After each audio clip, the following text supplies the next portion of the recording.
Vous êtes bien sur Sud Radio dans Berkov dans tous ses états avec un remplaçant de luxe puisqu'il faut employer désormais un langage footballistique, Philippe David, et nous sommes avec Clément Perniat, journaliste et supporter du PSG, il faut le dire depuis 2006.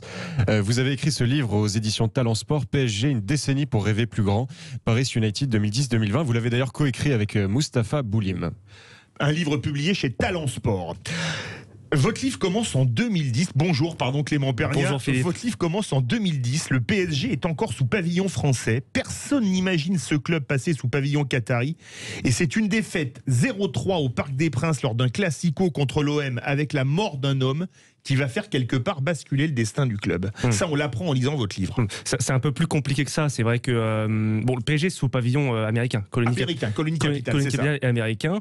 Mais avec encore une grande majorité de joueurs français, malgré l'arrêt Bosman. Exactement, puisque les joueurs français sont encore majoritaires dans l'effectif. Le PSG est sous pavillon américain depuis 2006 et ça se passe pas bien. Les résultats ne sont pas bons. Le PSG n'a que très peu de budget. Le PSG a une équipe qui ne fonctionne pas. Et le PSG est qui plus est gangréné par ses problèmes de tribune, ses problèmes de supporters.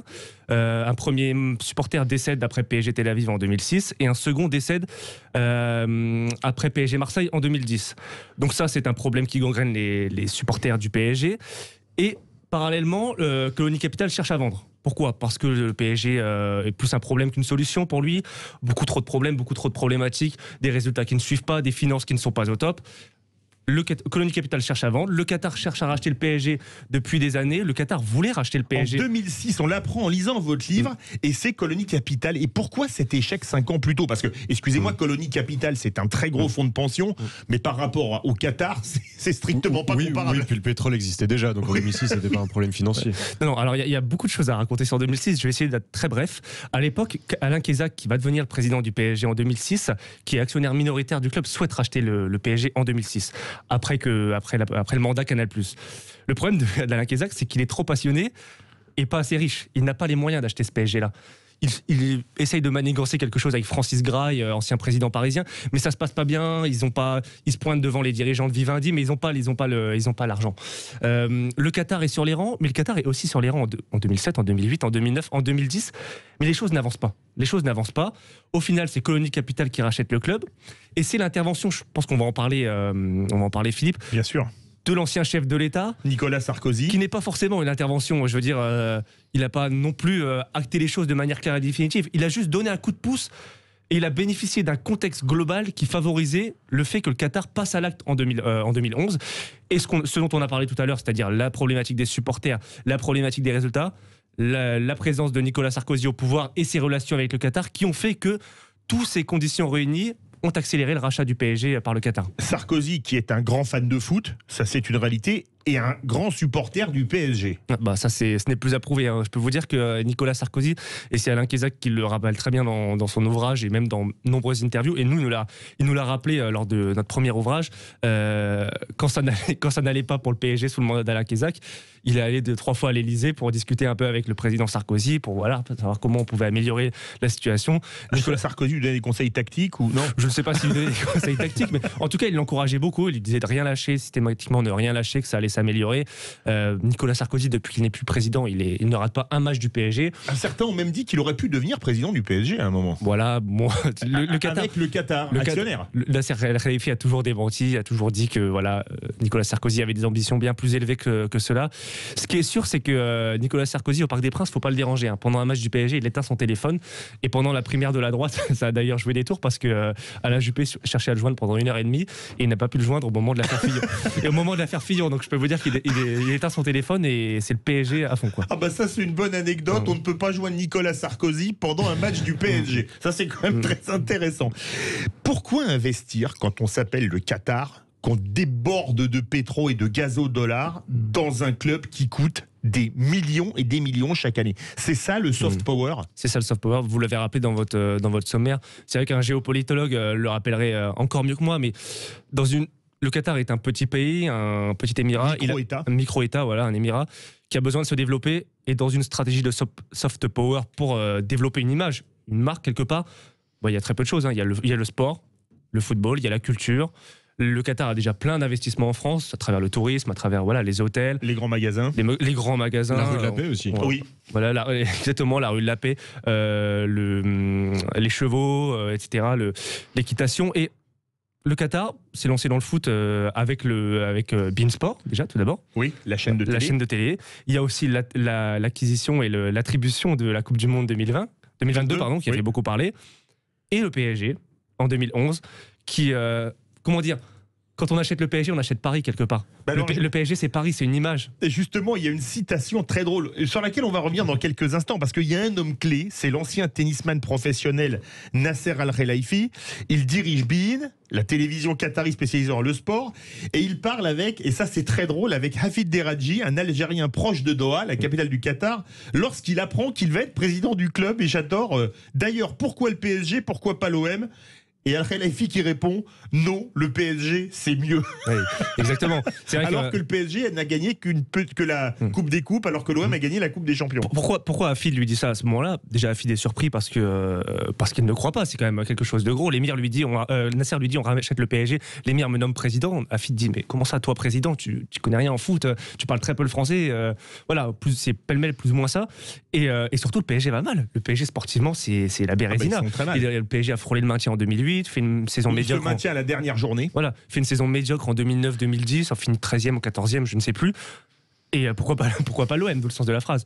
Et la réponse de Nasser, quelque part, c'est le PSG, c'est mieux, le PSG, c'est Paris. Le PSG, ça rayonne, ça brille, il y a moyen de faire de grandes choses.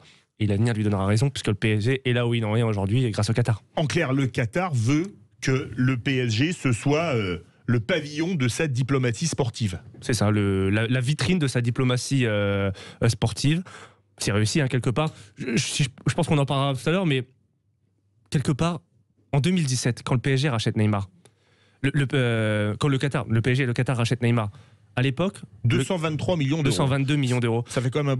Ouais, j'ai lu 223, mais bon, n'ergotons pas. Le Qatar, à l'époque, vit deux choses difficiles. La remontada, qui est un coup dur exceptionnel pour le PSG, enfin dramatique pour le PSG et in fine pour le Qatar. Et deuxièmement, à l'époque, le Qatar est boycotté par ses voisins du Moyen-Orient. Oui, notamment les Émiratis. Voilà. Quand on tape Qatar sur Google à l'époque, et quand on tape PSG, on a boycott, on a terrorisme, parfois on a des choses pas très positives. En achetant Neymar, en se procurant Neymar, le Qatar rachète totalement son image. Le Qatar, en achetant Neymar, quand on tape Qatar sur Google, on tombe sur Neymar et PSG. Et ça fait la différence. Justement, vous avez parlé de boycott. D'ailleurs, il y a un match très important ce soir contre Başakşehir, la deuxième journée de Ligue 1. Le club d'Erdogan. Absolument, le club d'Erdogan qui s'affichait avec le maillot orange aux couleurs du parti politique d'Erdogan. C'est tout un système un peu complexe. C'est d'ailleurs Erdogan qui avait fondé le quartier de Başakşehir en Turquie. Et on peut se dire, au vu des relations en ce moment entre la France et le Qatar et l'appel au boycott des produits français par le Qatar, on peut se dire que ça va être très compliqué. Et finalement, on voit qu'il y a une forme d'alliance entre le Qatar et la Turquie, puisque le président de Başakşehir, Gözel Gümüşdag, dit « Le Paris Saint-Germain est un club ami. Toute l'équipe dirigeante, à commencer par M. Nasser, sont nos amis, et nous serons très heureux de recevoir ce club d'envergure mondiale. » Donc on voit qu'il y a une forme de compromis à trouver, de quiproquo et de balancier sur les relations diplomatiques et sur les relations footballistique. C'est sûrement partiellement vrai. Après, moi, j'irai pas jusque-là dans le sens où, pour l'instant, entre les deux États, hormis le boycott des produits français, c'est beaucoup de communication, c'est beaucoup de buzz, beaucoup de mots quelque part. Qu'est-ce qui peut se passer dans un match de football entre le PSG et un club qatari qui soit voilà, même si c'est le club d'Erdogan. Je veux dire. Le football n'a peut-être pas non plus à être mêlé dans cette politique. Ce qui va se passer sur le terrain, on le saura ce soir à partir de 18h55. On se retrouve dans quelques instants en votre compagnie, Clément Pernia, pour parler de ce livre PSG 2010-2020, la décennie qatari, une décennie pour rêver plus grand. Restez bien avec nous sur Sud Radio. Oui, vous restez avec nous et puis vous nous appelez surtout. Vous l'avez vu, on répond à toutes les questions. On a parlé notamment d'Erdogan, on en a reparlé là maintenant. On a parlé de l'islam politique en France, l'islam de France, et on a parlé de cette enseignante qui démissionne après avoir été agressée par des jeunes élèves. Donc vous restez avec nous, vous nous appelez au 0826 300 300. À tout de suite sur Sud Radio. Philippe David. Et on repart avec Clément Pernia, auteur de ce livre PSG, une décennie pour rêver plus grand, de 2010 à 2020, et quelques petits apartés avant 2010. On a parlé notamment de 2006. C'est à vous. Justement, Clément Pernia, le Qatar donc rachète en 2011, et là c'est le chéquier, comme on dit, sans limite qui s'ouvre. Grand marché fait en Italie avec l'aide de Leonardo. qui était joueur du Milan AC, entraîneur du Milan AC et qui a même été entraîneur de l'Inter Milan de mémoire. Il a été qu'une seule saison, avec un premier mercato à 90 millions d'euros, dont 42 pour le seul Javier Pastore. Ouais, je crois que c'est même plus que ça. Je crois qu'on est même à plus de 90 millions. Je crois qu'on doit dépasser les 100 millions, ou peut-être avec le mercato. Avec le mercato hivernal, on exactement. Est à 90 millions au mercato d'été. Ouais, c'est la patte Leonardo. Hein. Nasser Al-Khelaifi et le Qatar sont très malins en arrivant. Ils prennent Leonardo. Leonardo, c'est l'assurance d'un carnet de contact énorme. C'est l'assurance d'une expérience en Serie A. Parce qu'il a été champion du monde avec le Brésil en 94. Donc il a les contacts dans tout le football brésilien. Et comme il a été un cadre en Serie A, tant comme joueur que comme entraîneur, il a le carnet d'adresse. Et Leonardo, c'est surtout la patte PSG. C'est-à-dire que le Qatar arrive au PSG. Le Qatar sont des étrangers. Ils n'ont pas de lien avec ce PSG. Dans l'opinion, c'est pas forcément, dans l'opinion des supporters notamment, c'est pas forcément facile. En prenant Leonardo, il s'assure une image PSG, il s'assure une ADN PSG. Quelque part, c'est malin. Les compétences de Leonardo. Leonardo vient de l'Inter Milan. Il a joué au Milan AC. Il a tous les contacts. Et c'est surprenant quand Leonardo arrive. C'est surprenant de voir autant de joueurs de Serie A arriver, débarquer comme ça. Leonardo sait qu'il a un carnet de chèques, sait qu'il a carte blanche quelque part. Pastore, il arrive de Palerme. Pastore arrive de Palerme. Pastore, belle anecdote tout d'abord, c'est que avant d'enchaîner, Javier Pastore, Leonardo le voulait quoi qu'il arrive. Leonardo voulait Javier Pastore avant de savoir que lui-même allait venir le PSG. Ah oui. C'est-à-dire que donc quelconque club qui lui prie. Exactement. Leonardo avait deux options avant de rejoindre le PSG. Soit il restait en poste à l'Inter Milan, soit il venait en tant que directeur sportif du PSG. Il avait l'offre de l'Émir. Dans les deux cas de figure, il voulait Javier Pastore. Il lui avait dit. Pourquoi ? Parce qu'il l'avait affronté en finale de Coupe d'Italie. Il l'avait beaucoup observé. Il voulait ce joueur. Donc quoi qu'il arrive, Javier Pastore et Leonardo, c'était fait avant d'être fait. Avant même d'être fait. Voilà, avant même d'être fait. Leonardo fait venir des joueurs de Serie A, pour certains surprenants. On se dit, voilà, Sirigu, Pastore, personne ne les connaît. Un inconnu au bataillon. Et finalement, c'est une sorte de révolution dans la révolution. Et un jeune inconnu, Verratti. Un jeune inconnu, Verratti, c'est la trouvaille qui est d'ailleurs présentée, on le raconte, le même jour que Zlatan Ibrahimovic, mais tout le monde s'en fiche dans la salle de presse, dans l'auditorium du Parc des Princes, tout le monde se fiche de Marco Verratti. Et aujourd'hui, c'est le dernier qui reste. Et aujourd'hui, c'est le dernier qui reste, c'est le seul qui a rejoint le PSG, qui est encore là aujourd'hui au PSG. Donc quelque part, l'histoire est belle. Et l'histoire est encore plus belle quand quelques mois plus tard, Carlo Ancelotti rejoint le PSG avec pas dans ses valises, mais dans le même temps que Thiago Motta, Maxwell et Alex. Et là, le PSG franchit vraiment sa première marche, sa première dimension sous QSI, quoi. Mais sous QSI, à part cette saison avec une Ligue des Champions, on va le dire un peu spéciale. Alors QSI qui est Qatar Sport Investment, exactement, Augustin. Il y a quand même une question qui se pose. On perd souvent en quart de finale au début pour rien du tout. 2 matchs nuls contre le Barça, 2-2 au Parc des Princes, 1-1 au Camp Nou. On perd avec un but à 7 minutes de la fin à Chelsea, un but un peu casquette de Dembaba, après avoir raté des occasions au match aller qui font pleurer. Il y a quand même une sorte de malédiction. Ouais. Il y a plein de facteurs, c'est marrant, c'est un peu l'ADN tragique du PSG, entre guillemets. Il y a plein de facteurs qui rentrent en compte. Déjà, un facteur inhérent au Qatar et au QSI, ils se sont trompés dans la communication d'entrée. Ils se sont trompés en disant on veut la Ligue des Champions dans les 5 ans. Il avait fallu 10 ans à Chelsea pour la gagner. C'est pas comme ça. Ils s'en rendent compte très rapidement. Ça marche pas comme ça dans le monde du football. C'est de plus en plus dur de gagner la Ligue des Champions. Les équipes, les armadas européennes sont de plus en plus élevées. Il y a le fair play financier qui va s'instaurer, etc. Il y a énormément de facteurs qui vont s'instaurer. Deuxième facteur, le niveau de la Ligue 1. C'est pas une excuse, mais c'est un facteur. Il faut le prendre en compte. Quelque part, quand le PSG a autant de facilité comme il va l'avoir en Ligue 1 au début des années 2010, et même d'ailleurs toute la décennie 2010, quand il arrive en Ligue des Champions, il n'est pas habitué à l'adversité, il n'est pas habitué au rentre-dedans, il n'est pas habitué. Et ce PSG ne s'est pas non plus conditionné à affronter de telles équipes, à rentrer dans un moule qu'il faut adhérer en Ligue des Champions. Plus, tu l'as dit Philippe, les facteurs de malchance, les buts en fin de rencontre, les cartons rouges, l'arbitrage qui n'est jamais en leur faveur, qui n'a jamais été en la faveur du PSG. Moi, j'ai du mal à considérer que c'est une excuse, mais bon, sur certaines rencontres, on l'abordera tout à l'heure. Ça a été un facteur déterminant dans l'élimination du PSG. Mais alors finalement, à un moment dans le livre, vous parlez de la comparaison, il souffre de la comparaison avec la Juventus, Manchester United, des grands clubs, des grandes institutions. C'est sûr qu'ils ont souffert face à Manchester United la semaine dernière, là on est bien d'accord. Mais c'est là qu'on se dit que l'argent ne fait pas tout. Alors qu'est-ce qui manquait à ce PSG au début du moins ? Parce que là, ils ont fini en finale de Ligue des Champions. Mais qu'est-ce qui manquait ? Il manquait la patience, il manquait le temps, il manquait l'expérience et il manquait la réussite. Il manquait beaucoup de choses. L'expérience parce que parce que le PSG redécouvrait la scène européenne quelque part. Au milieu, c'était un petit bébé au milieu du Real Madrid, de Barcelone, de la Juve. Dans les moments clés, dans des moments déterminants, dans les moments décisifs de Ligue des Champions, de fin de rencontre, de rencontres couperées, ça joue. On l'a vu dans les visages, on le voit dans les regards, on le voit dans les attitudes, où certaines fois le PSG reculait. On pense à Thiago Silva. Là. On pense évidemment à Thiago Silva, mais on pense globalement à l'équipe. Ça joue forcément, ça joue. Manquer de réussite parce que le PSG contre Manchester City en 2016 doit s'imposer 4-1 au match aller. Oui. Et finalement, il fait 2-2, il se fait éliminer sur une frappe de loin retour. Mais justement, parler de ce match, moi, ce que je trouve dingue, dans tous les clubs, il y a ce qu'on appelle l'institution. Au PSG, on a l'impression que l'institution, c'est les joueurs. Moi, je me rappelle ce match contre City. Juste avant, il y a un joueur qui s'appelle Serge Aurier, qui est suspendu du club parce qu'il a dit que son entraîneur était une fiotte, que le gardien de but était gaze. Ça veut dire qu'il est nul. Il parlait de Sirigu.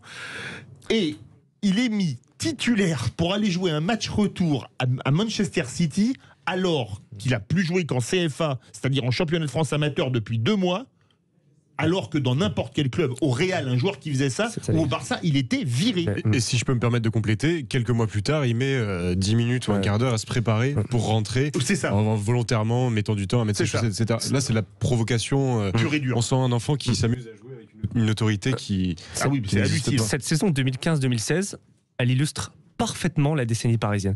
Je vais vous dire pourquoi. Elle avait tout pour aller bien cette saison. C'était la 3e saison de Laurent Blanc au PSG, la 4e de Zlatan. Les joueurs se connaissaient, l'effectif était rodé. Le PSG est champion d'automne avec 51 points. Vous vous rendez compte ? Il partait sur un bilan de plus de 100 points à la saison. Tout va bien. Le PSG terrasse Chelsea en 8e de finale de manière aisée, voilà, en gagnant à l'aller et au retour. Et patatras, il se passe la Ferrari. Il se passe aussi les déclarations de Zlatan qui manquent un peu de respect à l'institution, mais ça, voilà, c'est inhérent à Zlatan malheureusement. Et la Ferrari. Et c'est peut-être la principale erreur de Nasser Al-Khelaifi durant cette décennie. Nasser qui aime le PSG, qui a toujours été présent, qui a plein de défauts, mais voilà, qui fait du bon travail au PSG. Mais cette année-là, Nasser Al-Khelaifi, il prend position quelque part pour son joueur. Et en faisant ça, il lâche son entraîneur. Il lâche Laurent Blanc. Et quelque part, en allant voir Serge Aurier jouer avec la CFA et en lui donnant une approbation, en lui donnant une forme de soutien, il flingue le collectif et il flingue l'institution. Et on l'a vu, ça a joué après sur Laurent Blanc. Et d'ailleurs, ça a sonné le glas de l'aventure de Laurent Blanc au PSG quelque part. Ah bah ça c'est clair. Dans le foot. Encore une question et après on va prendre des auditeurs.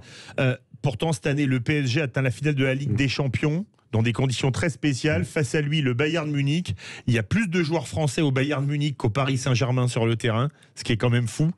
Et deuxième chose, c'est un joueur formé au PSG qui marque le but de la victoire. Est-ce que c'est pas quand même le très mauvais côté du foot business, contrairement au Bayern qui est une vieille institution? Alors c'est peut-être l'un des mauvais côtés du foot business. Je dirais pas que le PSG et le PSG version QSI en est responsable. Je vais m'expliquer. Quand le PSG souhaitait recruter des joueurs français, notamment en Ligue 1, les adversaires du PSG avaient la fâcheuse et ont toujours la fâcheuse tendance de doubler les prix. Oui. Par rapport à s'ils vendaient au Barça. Bah écoutez, moi le PSG, je suis dirigeant du PSG, je fais la même chose que le PSG. Demain, je prends un joueur à l'étranger. Et deuxième chose, il y a aussi le niveau des joueurs français. Je dis pas tous, et il faut pas faire de généralité. Mais enfin, quelque part, entre un Ezequiel Lavezzi et un Jérémy Ménez, j'ai beaucoup de respect pour Jérémy Ménez, bah peut-être que Lavezzi est plus fort. Entre un Lucas Digne, qui est devenu très fort cette année, et un Maxwell, Everton. Et un Maxwell est peut-être plus fort. Entre un Thiago Motta et un Yohan Cabaye, bah il y a pas photo. Donc quand le PSG a voulu franchir de dimension, il a dû franchir de dimension dans le recrutement et dans les joueurs. Et ces joueurs de haut niveau, pour la plupart, étaient étrangers. Dernier mot, juste rapide. Beaucoup de joueurs français, comme Pogba, comme Griezmann, sont à l'étranger et n'ont aucune envie de revenir en Ligue 1. Et ça joue aussi dans le fait qu'il y ait très peu de joueurs de haut niveau, parce que les joueurs français de très haut niveau, ils sont très peu nombreux à avoir leur place au PSG. Ça, c'est pas faux. Vous êtes bien sur Sud Radio et vous nous appelez au 0826 300 300 pour parler notamment du PSG avec Clément Pernia, mais on peut aussi parler des sujets qu'on a abordés plus tôt dans l'émission. Vous nous appelez et vous nous suivez en live sur Facebook. À tout de suite. Sud Radio Berkov dans tous ses états, midi 14h. Philippe David. Vous êtes bien sur Sud Radio avec Philippe David et Clément Pernia, notre invité. Et puis on va parler du PSG. Et on a déjà des appels au 0826 300 300. Et nous sommes avec Sébastien de Lande. Bonjour Sébastien. Bonjour à tous. Bonjour. Vous vouliez peut-être poser une question à Clément ou intervenir ? Je voulais intervenir et puis peut-être Clément rebondira sur ce que je dirais, mais en fait, vous avez parlé de Colonie Capital qui a été une catastrophe pour le PSG, qui a fait un devoir de rassembler un peu les supporters, éviter qu'il y ait des antagonismes entre les tribunes, entre les COP, etc. Et avant, il y avait aussi Canal+, qui a fait un boulot exceptionnel. Donc ça, je voulais juste dire que c'était hyper important à mes yeux. Et pour parler du Qatar, on a un club qui est sous fonds d'investissement qatari, donc ça gêne certaines personnes, mais on a la chance avec ça d'avoir d'excellents joueurs, de pouvoir amener des points, des indices UEFA. Contrairement à certains clubs qui cumulent les défaites depuis des années en Ligue des Champions. Je ne citerai pas le club en question, mais vous l'avez certainement reconnu. S'il a perdu hier, S'il a perdu hier 3-0 à domicile contre Manchester City, on n'a pas besoin de demander à Trina McDean pour son émission de voyance, il n'y a pas de problème. Voilà. Vous seriez supporter du PSG, ça m'étonnerait pas, vu ce que vous dites. J'étais abonné de 96 à 2010, et juste au moment où le supporter parisien est décédé devant le stade, j'y étais, je ne comprenais pas pourquoi il y avait autant de policiers devant le stade, qu'on était autant fouillés, et après on a appris que malheureusement il y avait un antagonisme qui était latent entre le COP de Boulogne et Auteuil, et il y a eu malheureusement cette personne qui est décédée du fait de cet antagonisme. Non, sinon ce que je voulais dire, je suis très content, j'ai trouvé mon cadeau pour Noël. Donc merci pour ce livre que je commanderai. Et puis voilà, je suis très très satisfait du PSG et surtout, excusez-moi, qu'on ait Leonardo. Je pense que c'est la pièce maîtresse de ce projet. Sans Leonardo, le PSG va à volo et il y a en ce moment un antagonisme entre Tuchel et Leonardo, et je pense pour ma part que l'élément fort, c'est Leonardo. Leonardo doit rester, et vous parliez tout à l'heure de Nasser Khelaifi qui était étonné plus ou moins d'être le président du PSG. J'apprécie sa classe, j'apprécie la facilité avec laquelle il a appris le français. Et ça, pour moi, ce sont des éléments très importants. Ok, on est sous... et c'est sûr qu'il pourrait donner des cours à Di Maria ou à Neymar pour apprendre le français. Ils sont là depuis 4-5 ans, ils ne parlent pas un mot. Hein, oui, mais voilà. Moi, je suis très satisfait en tout cas de l'image donnée par Nasser Khelaifi, Leonardo, etc. Voilà. Oui, ça pourrait être intéressant d'avoir l'avis de Clément Pernia, notamment sur le COP de Boulogne et d'Auteuil, après le décès de Yann Laurence, c'est ça, le 23 novembre 2006. Est-ce que c'était finalement une bonne chose? Est-ce que c'était nécessaire pour repartir sur de bonnes bases? Alors, enchanté, Sébastien. Ouais. Merci pour ton message et pour tes mots. Écoute, figure-toi que j'y étais aussi ce soir-là au parc, donc j'étais un peu dans le même cas de figure que toi. C'était indispensable. Je ne sais pas si c'était la meilleure solution, si la politique menée par Robin Leproux, que j'ai rencontré, avec qui j'ai discuté, était la meilleure. Mais il fallait faire quelque chose, c'était plus possible, et le PSG n'aurait jamais été racheté sans le nettoyage entre guillemets de certaines parties de ses tribunes. Deuxième chose sur laquelle je voulais rebondir, c'est sur la chance que l'on a aujourd'hui d'avoir une telle équipe en France. Tu parlais de l'indice UEFA, c'est vrai qu'on s'en rend peut-être pas toujours compte, mais en fait tout l'indice UEFA des clubs français ne tient que sur le PSG. En fait le maintien des histoires. En fait, et l'OL. Voilà. Augustin est supporter de l'OL, et l'OL depuis quelques années aussi, c'est vrai. En fait, la France se vante, entre guillemets, d'être dans le top 5 des championnats aujourd'hui. Mais en fait, sans le PSG, il n'en est rien. Les revenus principaux des clubs, ça dépend des droits télé. Mais tous les droits télé aujourd'hui de la France dépendent du PSG. Le fait qu'on ait passé 1 milliard, c'est grâce au PSG, c'est grâce à Neymar, c'est grâce à Ibrahimovic. En ce moment, ils dépendent de plein d'autres choses. Voilà, l'indice UEFA de la France, il dépend du PSG.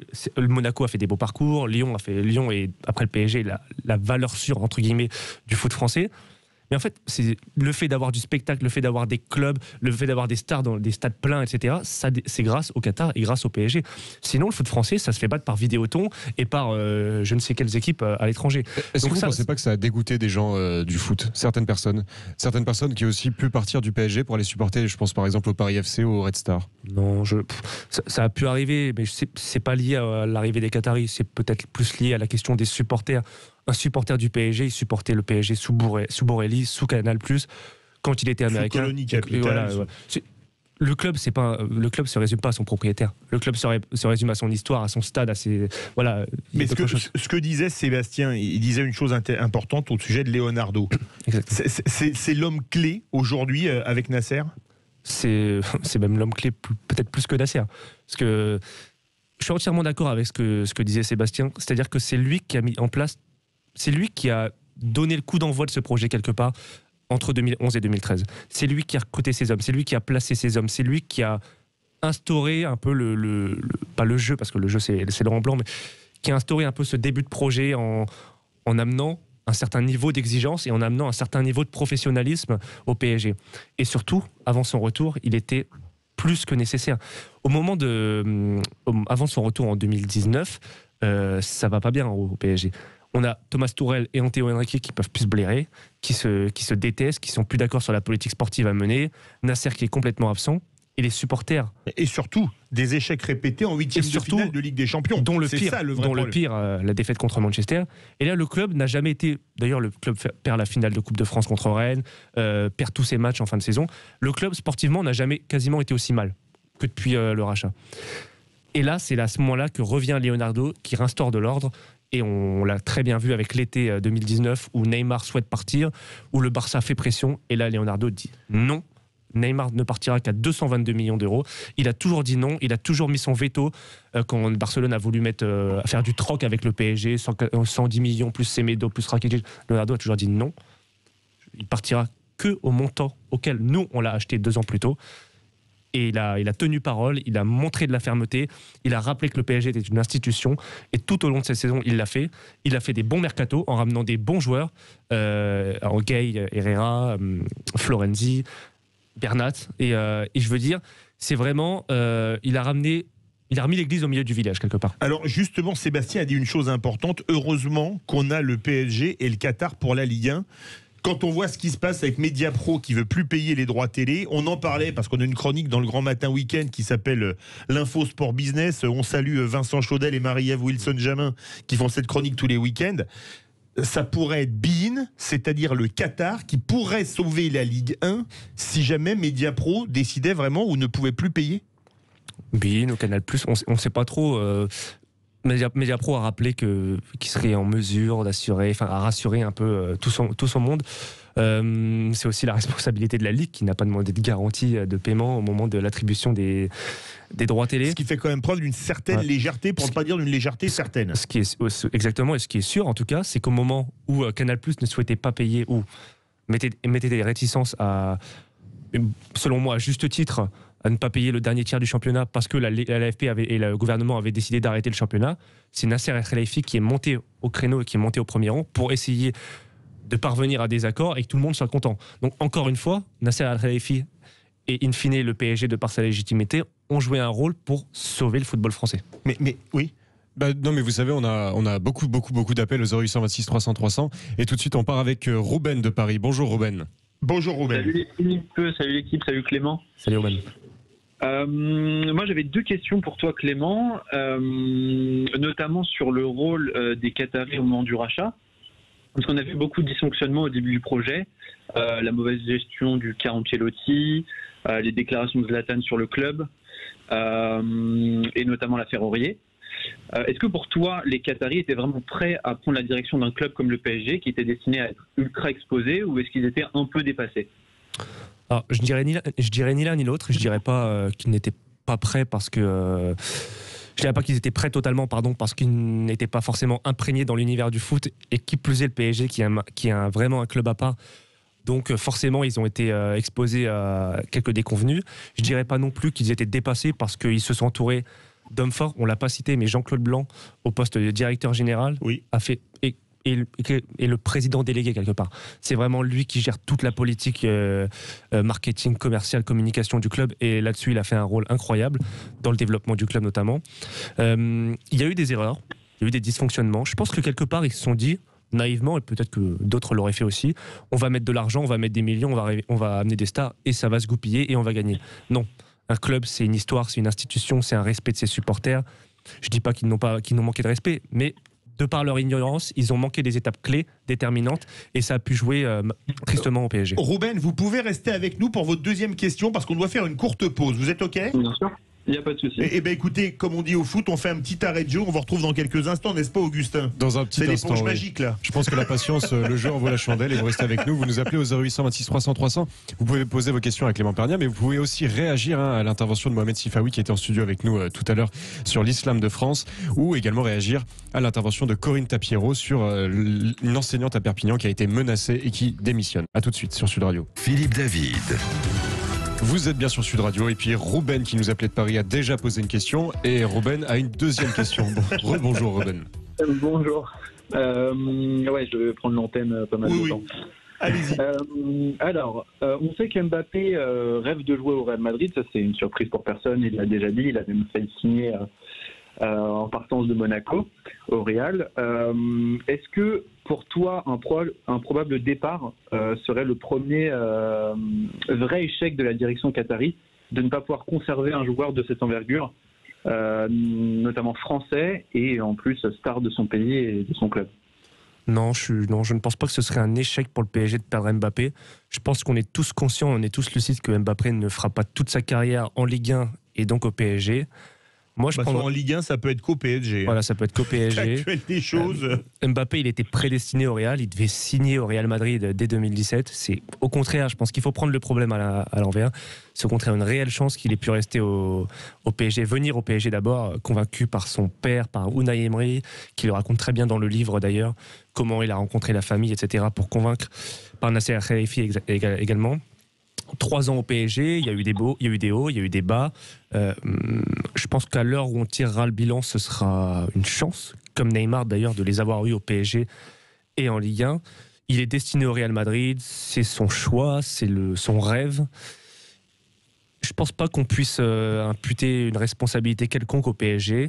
Au contraire, peut-être que ça permettra au PSG de repartir sur de bonnes bases, parce que le PSG forcément va recueillir beaucoup d'argent, récolter beaucoup d'argent en vendant Mbappé. Et ce sera peut-être l'heure aussi de partir sur une politique sportive différente, en s'octroyant et en s'accaparant d'autres joueurs, d'autres pépites. Et pourquoi pas faire perdurer le projet. Justement, parce que c'est dans le cas d'une vente, est-ce qu'on arrivera à négocier un bon prix? Parce qu'on voit qu'on a quand même beaucoup de difficultés à négocier les contrats, à prolonger des joueurs. Donc ça joue aussi sur la valeur de marchand d'un joueur. La durée du contrat restant, c'est quand même assez compliqué. Et on sait que Mbappé, il lui reste 2 ans de contrat, il me semble. Donc est-ce que on va quand même arriver à pouvoir construire quelque chose après avec l'argent récolté? Il y a beaucoup de paramètres qui rentrent en jeu. Il y a évidemment la situation du foot mondial aujourd'hui avec le Covid-19. Il y a aussi la question des droits télé, des budgets des clubs. Et il y a aussi la question du contrat de Mbappé, tu as raison, qui doit être prolongé parce qu'il lui reste bientôt qu'1 an de contrat. C'est ça. Et le joueur va se retrouver en position de force et c'est un vrai problème au PSG. Pour le coup, ce serait un échec de Leonardo de pas parvenir à une prolongation de contrat de Mbappé rapidement. Pour pouvoir le vendre au prix fort. Ça serait un vrai échec de Leonardo qui est notamment revenu pour traiter cette problématique des fins de contrat qui pose un réel problème au PSG depuis plusieurs années. Donc en négociant un bon prix, de toute façon Mbappé c'est le joueur qui vaut le plus cher aujourd'hui sur la planète football, donc en négociant un bon prix, c'est dans la nature des choses, c'est dans l'ordre des choses et je pense que ça permettra au PSG de partir sur un nouveau cycle. Merci beaucoup, Ruben. Je vais poser une question et après on va ça va réagir beaucoup sur les propos de Mohamed Sifaoui. Si le Qatar qui se retire du PSG, c'est envisageable et c'est la mort du club? Alors, je pense pas que ce soit la mort du club parce que le PSG se ferait racheter et parce que après un rachat, une revente, ça existe et c'est dans l'ordre des choses dans l'histoire d'un club de foot. Est-ce que c'est envisageable? Rien n'est inenvisageable, j'ai envie de dire. C'est une réponse. Surtout dans le foot. C'est une réponse bateau que je t'apporte, mais quelque part, je suis obligé de te l'apporter parce qu'il n'y a pas de radicalité dans une réponse à apporter à ce niveau-là. C'est pas tout noir, c'est pas tout blanc. Je ne pense pas que ce soit à l'ordre du jour. Le Qatar, quel serait l'intérêt du Qatar de se retirer du PSG aujourd'hui? Je ne le vois pas. Donc non, je pense que le Qatar a encore de belles années devant lui au PSG. Donc si certains Qataris voulaient boycotter les produits français, ils vont pas boycotter le Paris Saint-Germain. Exactement. Et pas le livre, j'espère. Encore moins.